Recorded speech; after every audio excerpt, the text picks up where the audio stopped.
José Luiz Del Boio, qualificamos como ativista, historiador, como você prefere? Um ativista político, muito mais bonito. Vamos começar então. O ano de 17, ele é marcado pela Revolução Russa, tem o curso da Primeira Guerra Mundial. Como que esses fatos têm alguma conexão com o Brasil? Bom, tem porque você acenou primeiro a Primeira Guerra Mundial. A Primeira Guerra Mundial influi no Brasil. Influi e o transforma rapidamente. O Brasil era um país que recebia muitos imigrantes, né, que vinham sobretudo da Itália, mas também da Alemanha e de Portugal. E, bom, esses países vão entrar no conflito. Então, não exportam mais mão de obra. Agora, a mão de obra vai morrer nas trincheiras. Então, nós temos um bloqueio já de mão de obra. Isso facilita o trabalhador brasileiro. Por quê? Não tem a pressão de sempre novos chegando, né? Nova mão de obra chegando. Dá mais força para eles. Segundo, aumenta muito a exportação brasileira. Pensa no campo têxtil. Os soldados são milhões, dezenas de milhões, precisam de uniformes.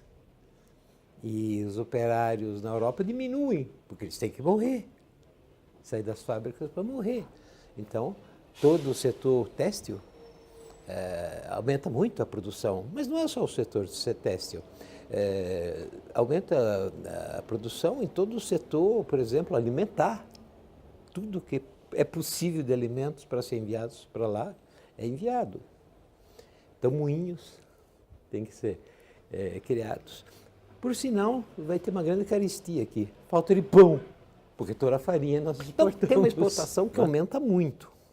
Então, alarga a base de trabalhadores, inclusive industriais.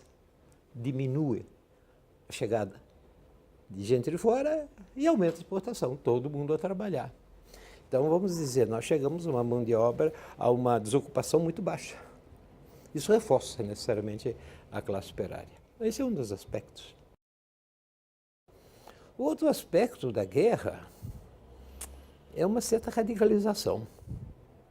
Uma certa radicalização na sociedade, particularmente entre os trabalhadores. A guerra é o apogeu da loucura, do nacionalismo, do chauvinismo.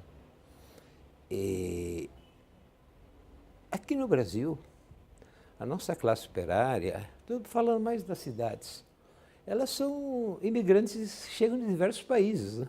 Chegam de diversos países. E, basicamente, se as lideranças europeias, socialistas e anarquistas, na maioria, traíram e apoiaram suas burguesias para ir para o grande matadouro, no Brasil teve uma coisa excepcional. As lideranças anarquistas, sobretudo, mas também socialistas, se contrapuseram totalmente à guerra. Sempre, sempre. Pensa num aspecto. Nós já tínhamos centenas de milhares de italianos trabalhando aqui. Foi feita uma grande campanha da parte do consulado, ou dos consulados italianos, para que voltassem a combater. Sabe quantos partiram daqui? 1.500, perto de centenas de milhares. Quer dizer, eram contra a guerra. De São Paulo? Na maioria de São Paulo, para dizer a verdade, mas era muito pequeno em relação à massa que havia. Depois, é claro, em março, 8 de março, né, ou 9 de março, aqui se a gente quiser, o 10, começam a chegar as notícias que a ditadura mais feroz conhecida, que era o czarismo em Rússia, caía. E caía por uma sublevação de mulheres operárias em Petrogrado. Era algo de não acreditar. Como aquele monstro, aquela coisa inamovível, cai através de manifestações de mulheres operárias que pedem pão. Isso deu muita energia, deu muita esperança. Começa a abrir um momento confuso, mas de grande esperança. Nós estávamos na velha república, né? Que era uma república oligárquica, sem dúvida nenhuma, controle do voto, a maioria da população brasileira é camponesa, mergulhada na mais infame miséria e ignorância. Claro, a cultura camponesa sempre tem, o camponês sempre tem a sua cultura. Mas quando eu digo ignorância é que está afastado do mundo, é analfabeta, não tem meios de comunicação, não conhece o país, não conhece nem seu estado, quanto mais o mundo.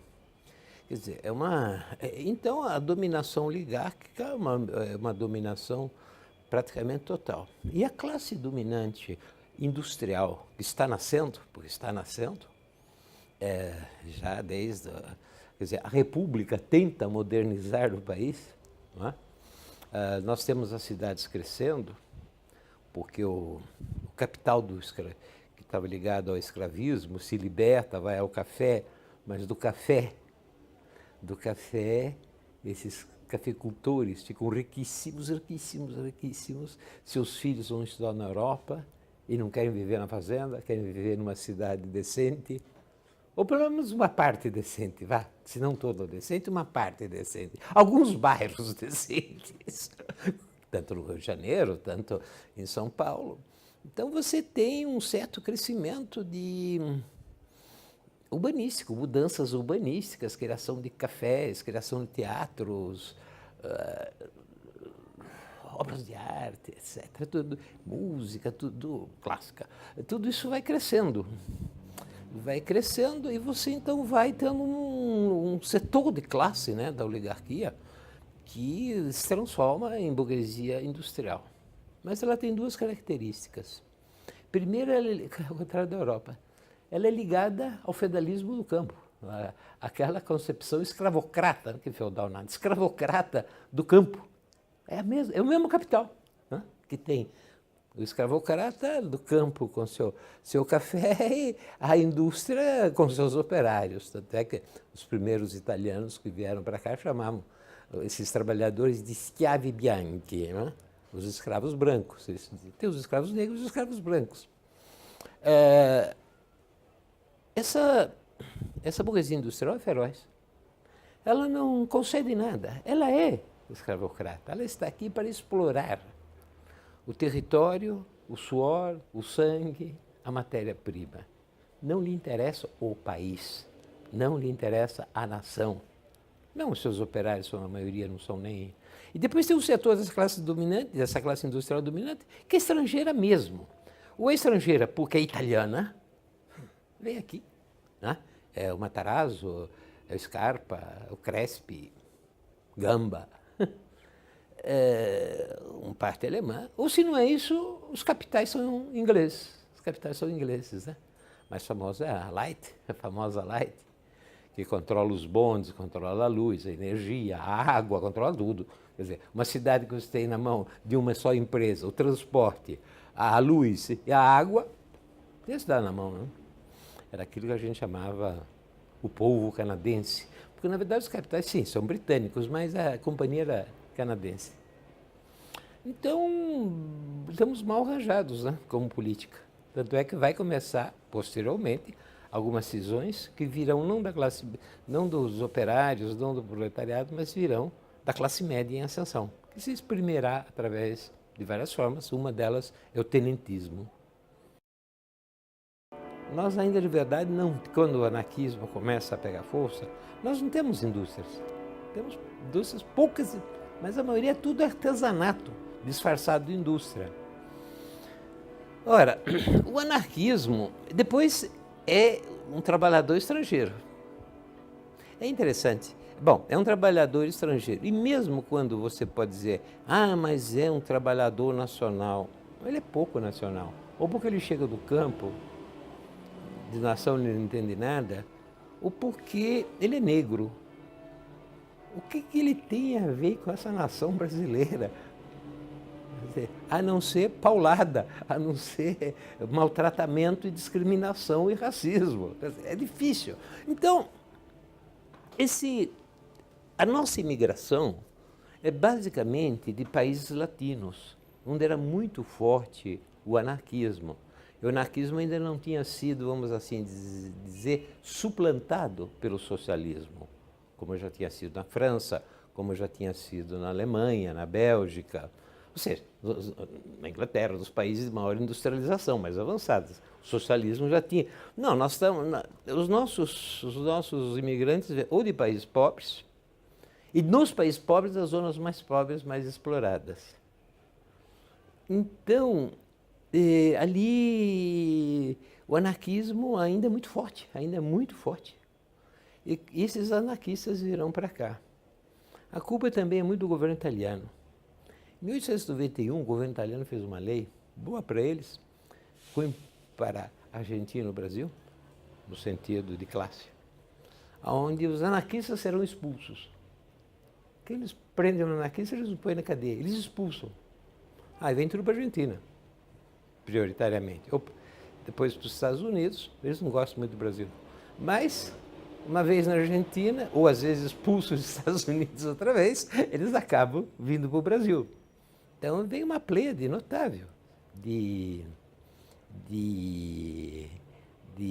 anarquistas para o Brasil. Tudo isso influi. Nós não tínhamos o socialismo, quer dizer, era muito frágil, eram algumas pessoas, né?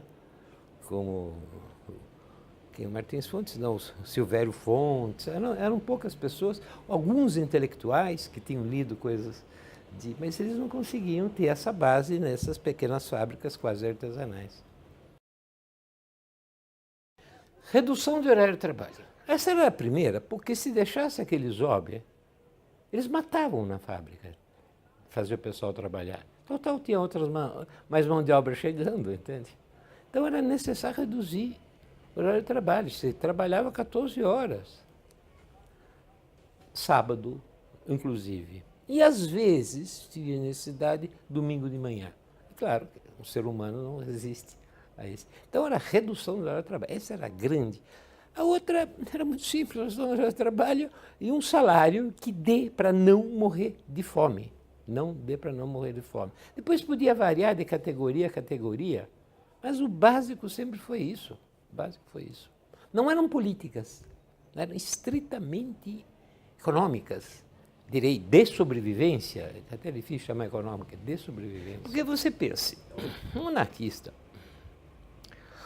ele pensa na cultura, etc. Ele se encontra num país que ele nem conhece a extensão tão grande que é, onde tem aspectos, a luta de classe, a luta social no campo brasileiro se exprime muito através de messianismo, messiânica, Canudos é messiânica, Contestado é messiânica, mas outras menores. Ora, isso para um anarquista é um horror. Os caras acham que eles são um bando de louco. Bom, mas não tem jeito, eles têm que aprender que é assim mesmo. Então, lá dá os pobres anarquistas brasileiros, anticlericais, antirreligiosos, antideísta, ateísta, anti-tudo, a ter que fazer um esforço infernal para entender esse caldo de cultura. Esse caldo de cultura que foi a formação colonial, né, e imperial do Brasil. Nesse sentido, eles são mais avançados que outros.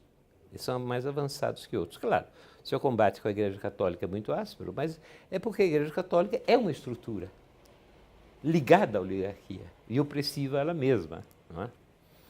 Mas eles têm uma característica que se metem até a discutir essas questões. O que seria, às vezes eles discutem essas questões com muita vergonha, porque senão lá na Europa vão ler o que eles estão escrevendo aqui. Mas foi um avanço do anarquismo, sem dúvida nenhuma. O que é a Liga Operária? Bom, apesar que a Liga Operária pode ter uma grande variação, ela é basicamente um grupo de trabalhadores de uma região, de um bairro. Moca, Brasa. Belenzinho, Ipiranga. É um grupo de trabalhadores que é o sapateiro, que é o vidraceiro, que, sei lá, toda essa série de profissões, eles moram todos num bairro. O bairro, na época não tem carro, tem muito pouco carro, né? Tem praças. O pessoal mora em casas que a janela dá diretamente para a rua, a porta também. Então ele tira a cadeira às 6, 7, 8, 10 da noite, a qualquer hora, senta na porta, os outros também fazem isso. Então, o bairro ele é mais homogêneo, ele é mais homogêneo. Você tem contato, existe vizinhos, existe uma coletividade ou até uma comunidade. Bom, a Liga Operária, todos aqueles trabalhadores que dizem, por que a gente... Alguém vai dizer, quase sempre um anarquista, vai dizer, poxa vida, por que a gente não se põe todos juntos? Criamos uma sede, temos que discutir. Se trabalha muito, não tem casa, é tudo aquilo. Mas, sobretudo, o custo de vida é muito alto, sempre existia esse problema. Aliás, o salário que era baixo. O custo de vida é muito alto, etc. Vamos se juntar para ver se dá para fazer alguma coisa. Mas eles são fragmentados, quer dizer, fragmentados, eles são localizados, né? Vai ter que avançar muito para chegar a um ponto onde as ligas se conheçam entre si e consigam criar uma massa de hurto, uma massa de confronto. O pioneirismo foi o da Moca, né? Bom, os caras do Brás dizem que é do Brás, mas então fica difícil. Agora, se você for dizer isso para o Belenzinho, mas vamos dizer, historicamente é o Brás e a Moca. É difícil separá-los, afinal de contas são bairros ligados e é onde estavam implantadas o maior número de fábricas, grandes ou pequenas que fossem, tipografias, os têxteis, até a Antártica, a cerveja, estavam todos por ali, não tinha uma fronteira. Mas no proletariado esse patriarcalismo é total. Agora, é curioso, porque a mulher trabalha, e trabalha muito. E a característica, por exemplo, do bairro, daqueles bairros que nós falamos, o Belenzinho, mas sobretudo o Brás, é fábricas têxteis, onde a maioria é mulher. É a mulher com seus filhos pequenos, trabalhando, junto com ela, 10, 12 horas por dia. É uma coisa brutal isso. Então, pensa na situação dessa mulher. Ela trabalha 12 horas por dia, ou 13. Inclusive, metade no sábado, quando não todo o sábado. Ela tem, no sistema patriarcal, cuidar da casa. Que é uma casa com suas dificuldades, casa velha, ou velha não, quero dizer, mas naquelas zonas mais degradadas, então dá trabalho. Você tem que fazer compras. Não tem feiras livres ainda. Você tem que fazer compras, você tem que ir nas vendinhas. E tem um pouco que fazer compras e contas, né? Porque se assinava uma cadernetinha. É uma vida terrível, uma vida terrível, porque ela tem mesmo duplo. Mas como ter duplo trabalho, para quem trabalha 12 horas numa fábrica? Quer dizer, é um inferno aquela vida, é um inferno. É um inferno. E você vê, é muito triste, porque as greves, você vê essas mulheres fazendo greves. E você nunca vê um nome de uma líder das greves, são todos homens, sacrificados, grandes companheiros, tal, mas você não vê o nome das mulheres. Mas quando chega nas manifestações, são elas que estão na primeira fila. É assim normalmente. Então, elas sofrem duramente o patriarcalismo, a repressão do capitalismo e embutido um patriarcalismo superior a um capitalismo normal. O Cotonifício Cresp, ele tem 2.000 operários. Operários e operárias, e crianças. É um cotonifício italiano, porque é de Rodolfo Crespi, de uma velha, antiga família italiana de industriais. O Crespi faz parte dos industriais duros, vamos assim dizer, e paternalistas. A maioria dos seus trabalhadores são italianos, porque eles têm uma ideia que é mais fácil o paternalismo quando o trabalhador é da sua área, né? Então, é um trabalhador duro. O cotonifício está trabalhando a toda, inclusive porque tem muita relação com a Itália, porque a sua família italiana está lá, e é uma família muito rica, não é? E é totalmente favorável à guerra. Então, a exportação do cotonifício é grande. E Então, as encomendas são muitas. E ele aumenta os horários de trabalho, porque as encomendas são muitas. Então, o pessoal está se arrebentando na fábrica, trabalha. E tem uma carestia, tem um custo de vida que está aumentando, mesmo por causa da guerra, etc. E eles não têm aumento. Só isso já bastaria. Mas o senhor Crespi, para ficar bonito em relação ao governo real italiano, quer dar que os seus operários dêem uma grande contribuição pró-pátria. Ou seja, dê um dinheirinho do seu salário que quase não existe para ajudar o esforço de guerra italiano. Bom, aqueles italianos, na verdade, na maioria vênetos, inclusive, eles odiavam a guerra. Né? Na verdade, eles preferiam a Áustria à Itália. Eles odiavam a guerra. Ainda tem que dar dinheiro? Bom, mais ou menos foi essa confluência de fatores que levaram que a fábrica Crespi tenha sido a primeira a se movimentar. A fábrica, os trabalhadores da fábrica Crespi, os primeiros a se movimentarem. E aí eles pararam. Por incrível que pareça, parou primeiro 400, mas nos próximos dias pararam tudo, a fábrica fechou. Se chamou a polícia e se tentou manter o que os italianos chamavam crumiri, né? Que é o fura-greve. Contratar o fura-greve. Eles resistiram, choques com a polícia, etc. Resistiram. Aí os furas-greve preferiram não. E a fábrica parou. E aí começou a luta, muito simples, porque vocês pensam um pouco, né? Repetir o óbvio, mas o óbvio tem que ser dito. Não existe previdência social. Não existe. Não existe caderneta de poupança. Não existe geladeira. Se você não recebe, você morre de fome. É muito simples, então, o patrão dizer, eu seguro os caras uma semana, eles morrem de fome. Mas que coisa, o bairro da Moca foi legal, viu? Esses operários e operárias conseguiram criar uma rede de solidariedade que lhe davam alimentos. Também os jornais, a Plebe, o Guerra Social, alguns jornais anarquistas fizeram campanhas de arrecadação de fundo. E isto deu para a greve se arrastar. Vai demorar pelo menos um mês. Eles estão aguentando sozinhos. Mais ou menos isso, mais ou menos um mês.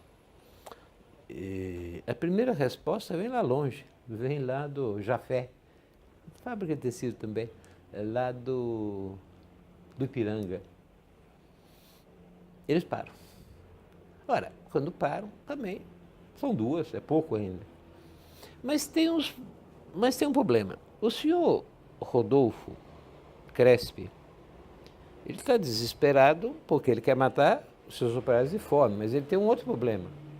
Ele já tem toda a sua produção vendida. E se não manda a produção, ele pega multa. A parte de não ganhar nada, ele pega multa. Então, o que ele faz? Ele tenta distribuir a sua produção, que não se faz, em outras fábricas de tecido de amigos seus. Ora, então, os grevistas eles saem do seu local de moradia, saem dali do núcleo da Moca, ali do número, sei lá, 300, 400, da Rua da Moca, da Rua dos Trilhos, da Rua Javari, e vão em outras fábricas pedindo solidariedade. Não produzam para a fábrica Crespi, porque senão não morrem de fome. Bom, isso significa o quê? Marchas, corteio. Inicialmente eles o fazem na própria Moca, né? E vai um pouco transbordando para o Brás. Só que sair significa disturbar a ordem pública. E a polícia começa a ficar meio feroz. A coisa melhora muito quando uma outra fábrica entra em greve. Essa não é nem de tecido, mas é uma grande fábrica, importante. Antártica entra em greve. não é nem longe. É uma grande festa, porque quer dizer, com outro setor e dá solidariedade, e recebe solidariedade, a coisa começa a ficar já mais importante. A chave de tudo se chama Fábrica Maria Ângela. Por quê? Porque a Fábrica Maria Ângela é a fábrica que está em Matarazzo, italiana. A Fábrica Maria Ângela é aquela que está cobrindo a maior parte da produção têxtil para o Sr. Crespi. Quer dizer, enquanto a Maria Ângela continuar produzindo, o Crespi resiste. E eles vão acabar perdendo, porque já estão um mês em... Não podem continuar a situação de greve para sempre. Então eles decidem ir até a Maria Ângela, fechar a Maria Ângela. Aí o jogo já se faz pesado. Primeiro, porque os industriais entendem isso. O senhor Matarazzo é o homem mais rico do Brasil. Tinha acabado de ser feito conde pelo rei de Itália. E o que acontece? Acontece que a polícia diz, aqui não passa. A Maria Ângela não. Foi aquilo que a repressão achou que fosse o insuperável. Era bem mais fácil, bastava uns 10 se reunirem e já começava a ditadura do Matarazzo, entende? Que ordenava. Claro, tinha a resistência do Crespi. Eu sempre pensei, mas é totalmente subjetivo. Pô, afinal de contas, a família Crespi, ela vem lá desde 1200, é uma família importante na Itália, importante. Agora vem um cara lá do sul, eles são do norte, vem um cara lá do sul, vendedor de banha, acaba sendo o homem mais importante. Eu, Crespi, tenho que obedecer ao Matarazzo. Isso sempre é um problema muito sério, mas isso é meio subjetivo, mas o problema existia. Mas bastava 10, 12 industriais se reunirem, eles tinham força de pressionar todos. Então, aí fazia o lado direita, a direita no Matarazzo estava o Crespi, a esquerda estava o George Street, que tinha cotonifício na Maria Zélia. Foi o primeiro a ceder, parece, né? Hã? Parece que o Street foi o primeiro a... Ele foi o primeiro porque ele gostava disso, só que ele era radical, ele era à esquerda, se comparava ao Roberto Roven, aquelas coisas. Só que ele era radicalmente contrário à diminuição do horário de trabalho. Dizia que o perfeito horário de trabalho é 56 horas por semana, ou seja, 10 horas, não sei, precisa fazer as contas. Mas inclusive aos sábados, trabalhava inclusive aos sábados. E ele era radicalmente a reduzir o horário também e a presença de crianças em fábrica. Ele dizia que o melhor lugar para a criança estar é dentro da fábrica, porque senão ele fica na rua, abandonado dos pais que estão trabalhando, assim vão com os pais trabalham, também 10 horas por dia, e ainda ganha um dinheirinho. Esse era o homem de esquerda, o socialista utópico da Federação das Indústrias de São Paulo e do Rio. Hã? O que mais havia à esquerda, né? Então imagine como era o Crespi.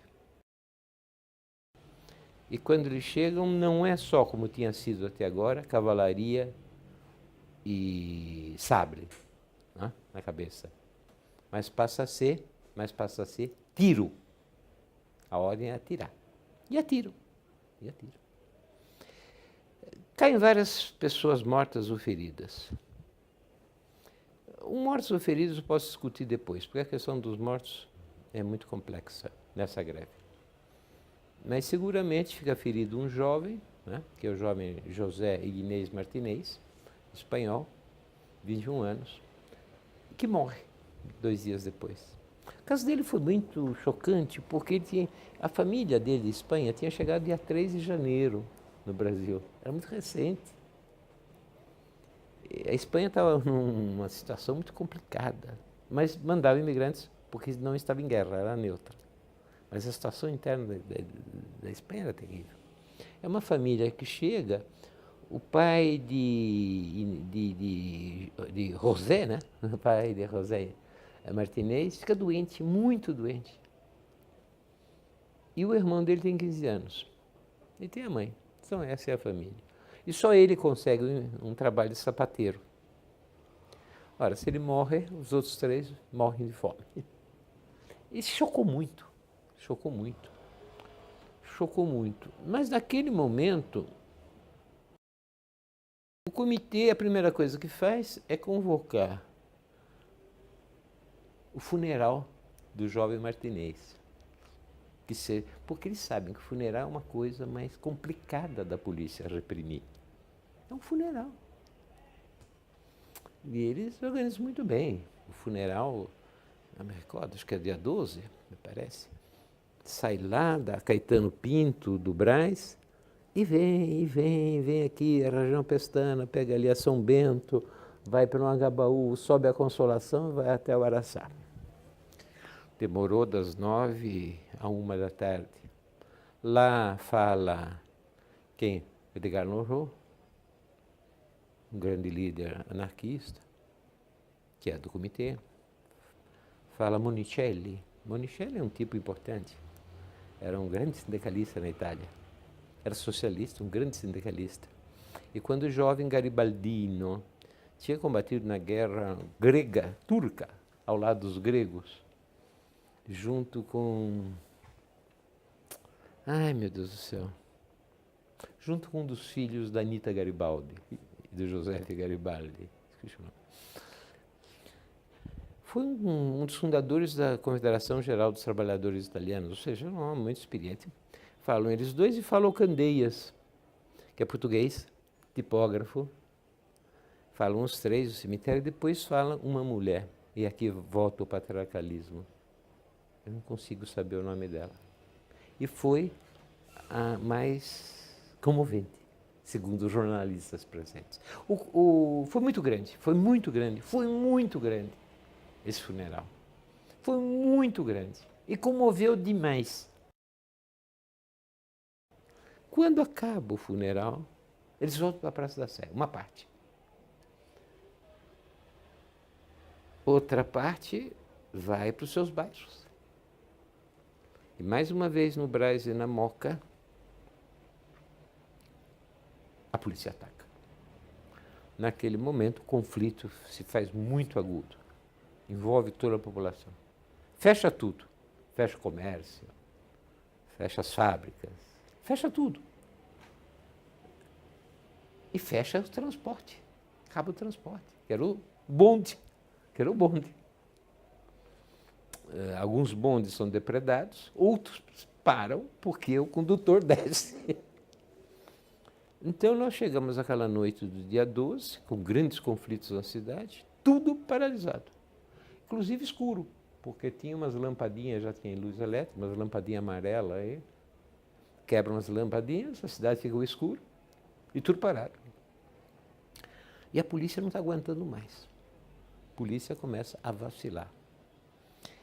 Não se sabe quanto... Bom, a polícia começa a vacilar, o governo estadual pede ajuda ao governo federal, se mobiliza tropas do exército no Vale da Paraíba para tentar atacar a cidade. Mas não é só isso. A greve se espalha como uma loucura pelo interior de São Paulo. E a Campinas, e Sorocaba, e a São Roque. Se espalha pelo interior. E se paralisa o Porto de Santos. Não pode paralisar o Porto de Santos, estamos quase em guerra, o Brasil está para entrar em guerra, a escoação para a guerra, o escoamento para a guerra é do Porto de Santos, não pode. Bom, eles mandam o cruzador de São Paulo, eles destroem um cruzador para bombardear as estivas, quer dizer, coisa difícil, eu nunca vi trazerem, quer dizer, são as maiores armas de guerra que o Estado brasileiro possui, são aquele destrói aquele cruzador. Para combater a greve. A situação está realmente... E a polícia vacila. Vacila porque está exausta. Porque há dias e dias que não controla mais o território é muito vasto. Embora a polícia militar seja particularmente preparada, e a mais forte que o Exército de São Paulo, por exemplo. É uma greve geral. Pode ser que alguma coisa funcionasse, mas uma greve geral. O comércio não funciona. O transporte não funciona. É geral. Grande parte dos tipógrafos, que era importante, se paralisam, não todos, porque alguns têm autorização de não paralisarem, Não consegue fazer jornal, porque a única forma de comunicação é o jornal, né? Não esquecer que não tem rádio naquela época. Então, não tem. Não, paralisa tudo. Os vidraceiros, os sapateiros, tudo paralisa. O moinho. Primeira do Brasil? Como greve que nós podemos classificar geral, é a primeira do Brasil. É a primeira do Brasil. E como é São Paulo, mas começa a irradiar. Já está contaminando Rio de Janeiro, não é? Então, é uma greve que tem que ser massacrada. Não é possível continuar.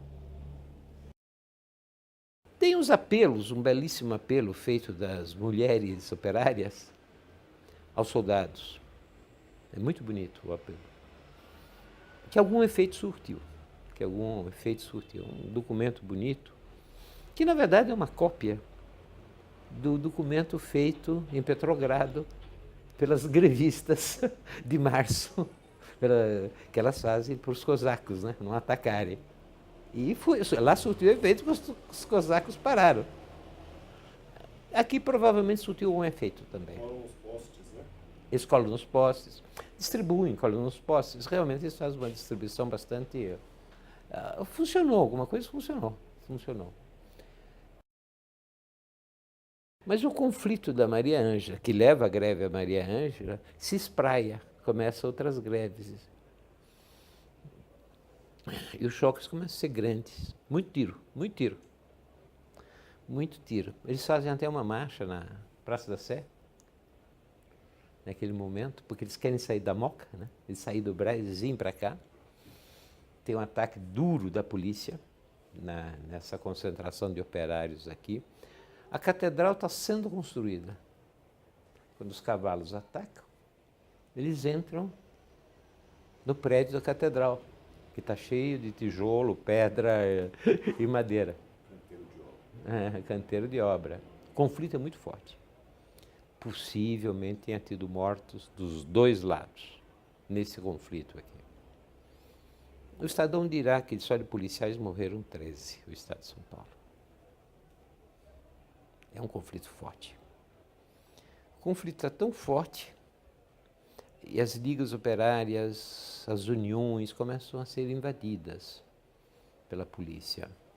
Eles têm que ter uma coordenação, porque e as fábricas começam a parar.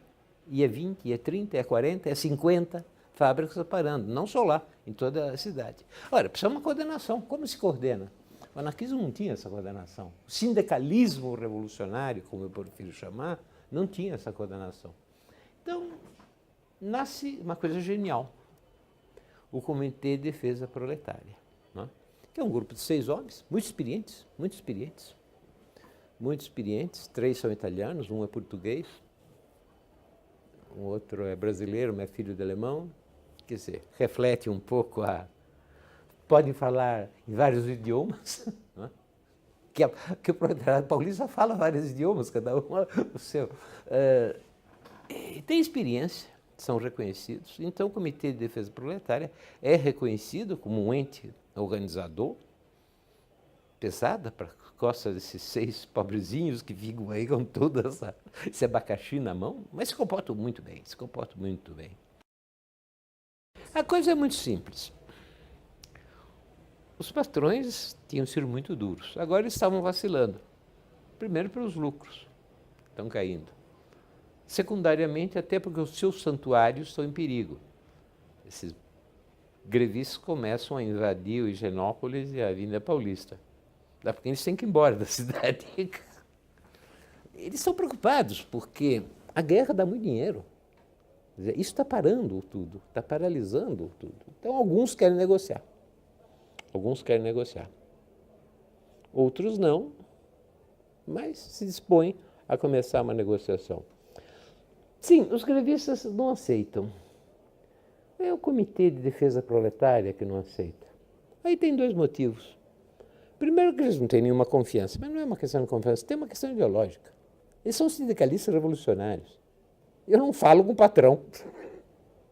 É uma das limitações do sindicalismo revolucionário. Se você não fala o patrão, você tem que matar o patrão, quer dizer, não tem meio termo.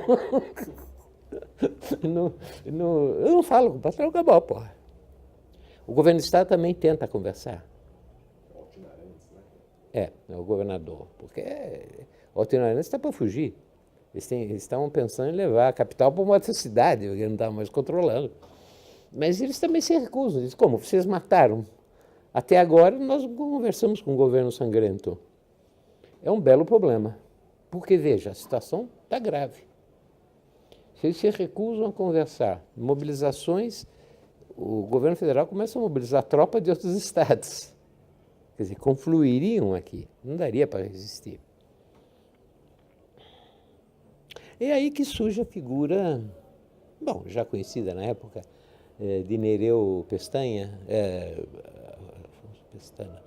Nereu Pestana, Celso Pestana, Nereu Pestana, que é jornalista do jornal Combate, que é um grande defensor da greve. Precisa dizer que uma boa parte da imprensa, nesse momento, já estava vendo com simpatia os grevistas. Até o Estado de São Paulo, mas aí por uma briga interna do Partido Republicano Paulista, que ele é contra o governo local, ele apoia. Apoia, também seria exagero. Mas você não apoia, vê com simpatia. Quer ver o bicho pegar fogo. Hã? Quer ver o circo pegar fogo. E o Nereu Pestana, ele, do jornal Combate, sim, ele era um democrata radical, vamos chamar assim. Ele faz a proposta, ele cria um comitê de imprensa. Ele fala com os 9 maiores jornais de São Paulo, assim, vamos criar um comitê e ver se dá para intermediar. E realmente esse comitê é criado rapidamente, liderado pelo Estadão, pelo Estado de São Paulo. Mas com muita influência também do Fanfula. O Fanfula era um jornal ligado ao consulado italiano, mas que era um jornal diário, era um jornal grosso, grande, escrito em italiano. Mas tinha influência sobre essa massa de grevistas. E eles se põem a discutir. E aqui que o Comitê de Defesa Proletária, constituído de 4 anarquistas e um socialista, não, 5 anarquistas e um socialista, revelam uma grandeza e uma flexibilidade incrível. Eles fazem as listas de reivindicações, mas que são listas de reivindicações possíveis. Eles não pedem a Lua. Poderia vir à vontade pedir a Lua, né? Você ocupou a cidade é tua, a polícia está se dissolvendo. Não, eles não pedem a Lua. Eles pedem coisas muito sensatas. Que é essa mesmo, que a gente já fala, é a redução do horário de trabalho, é aumento salarial, é o não trabalho noturno para mulher e para criança, para menores. A diminuição, quer dizer, aumentar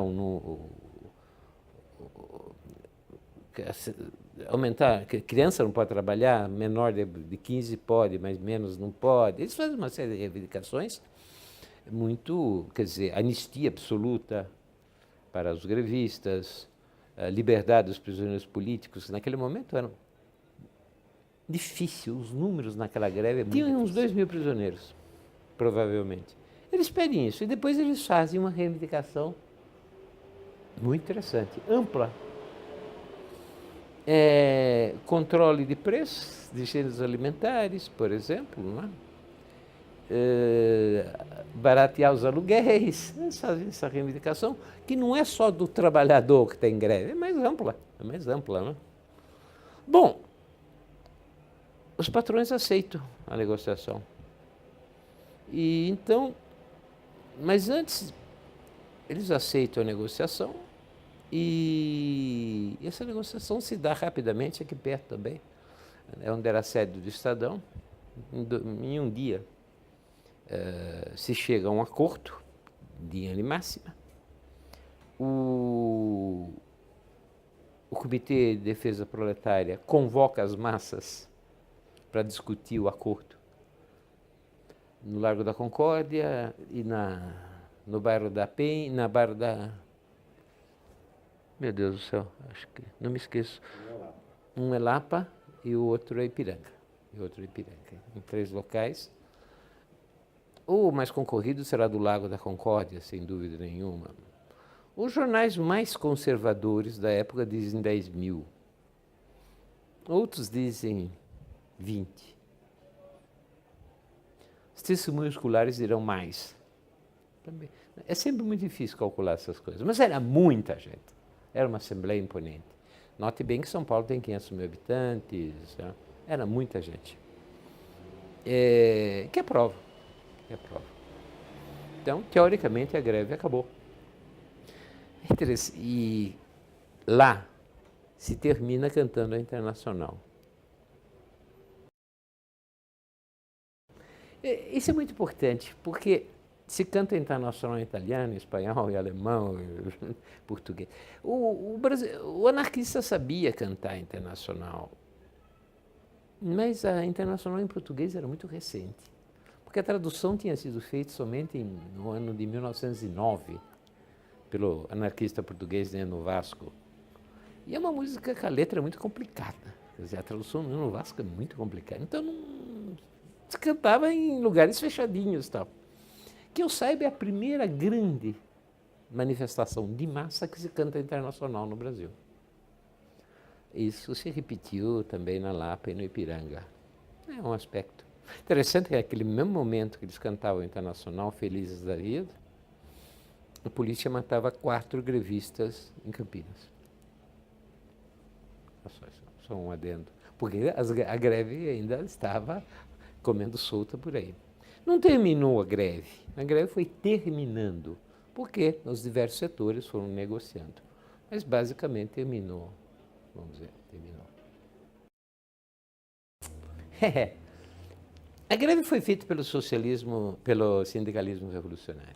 Representou o ponto mais alto da história do sindicalismo revolucionário. E representou o seu declínio. Porque ali demonstra coragem, demonstra inteligência, mas demonstra a limitação da sua estrutura organizativa. Demonstra essa forte limitação. E demonstra também que a sua visão política é estreita. É estreita. Eles não discutem liberdades democráticas, vamos dizer. Eles não discutem questões, precisa ter partido ou não ter partido. Eles não querem saber de discutir que o voto tem que ser para homens, mulheres, analfabetos e estrangeiros. Eles não votam.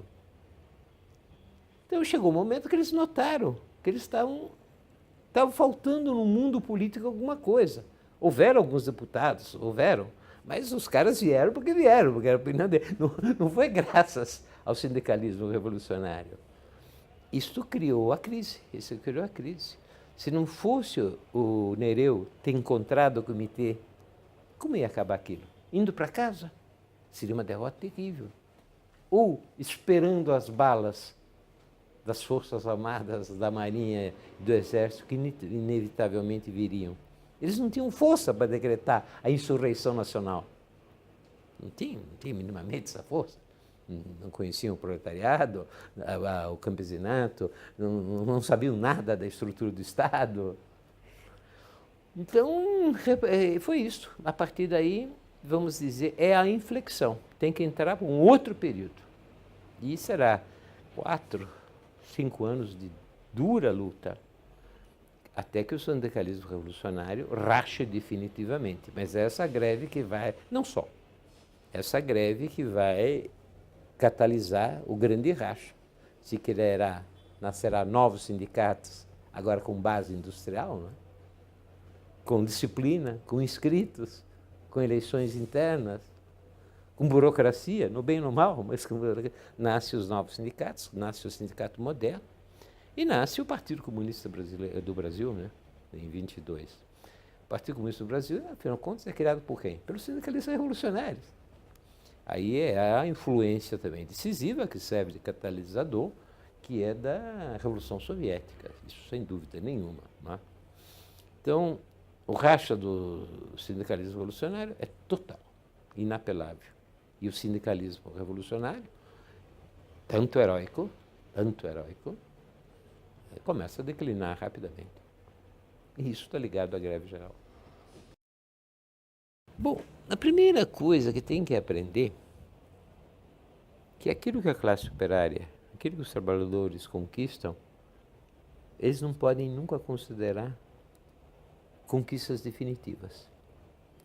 A burguesia está sempre, e se o Estado for oligárquico, escravocrata, eles estão sempre aí disponíveis a fazer voltar para trás as conquistas operárias. Sempre. A história brasileira está marcada disso. Sobretudo num país como o Brasil, onde nós temos uma elite não nacional, e eu continuo a dizer escravocrata, não, escravocrata de origem, de mentalidade, não é? Isso é bom aprender. Nós estamos num momento de refluxo, estamos num momento absurdo, que praticamente as conquistas de 100 anos estão querendo destruir. Se puderem, destroem tudo. Nós voltamos a 17. Então temos que saber que tem que lutar. E se pode lutar. E se deve lutar. E se pode até vencer, quem sabe? Acho que dá. É isso que nós temos que mostrar dessa greve. Os trabalhadores de São Paulo, estamos falando de São Paulo porque estão falando de uma greve que aconteceu aqui, os trabalhadores de São Paulo, olham para o Brasil, tem que conhecer a sua história. Vocês não sabem que a sua história é gloriosa, que a sua história é cheia de sacrifício, é cheia de personagens grandiosos, magníficos. Ela não tem força. Ela se olha no espelho e diz, mas sou eu sozinho, o que eu vou fazer? Eu estou cansado de ver. Mas vão te tirar a previdência, sei lá, estão aí te tirando tudo, estão te flexibilizando. E você, mas o que eu vou fazer? O cara está quase chorando. Mas o que eu vou fazer? Pois é. Essa é a grande lição. Você imagina aqueles italianos, espanhóis, portugueses, o que eles iam fazer? Deviam chorar. Mas fizeram, porque um falou com o outro. Um conversou com o outro. Pelo telefone, samba carnavalesco, gravado por Baiano e o Corpo de Coro, para a Casa Edson, Rio de Janeiro.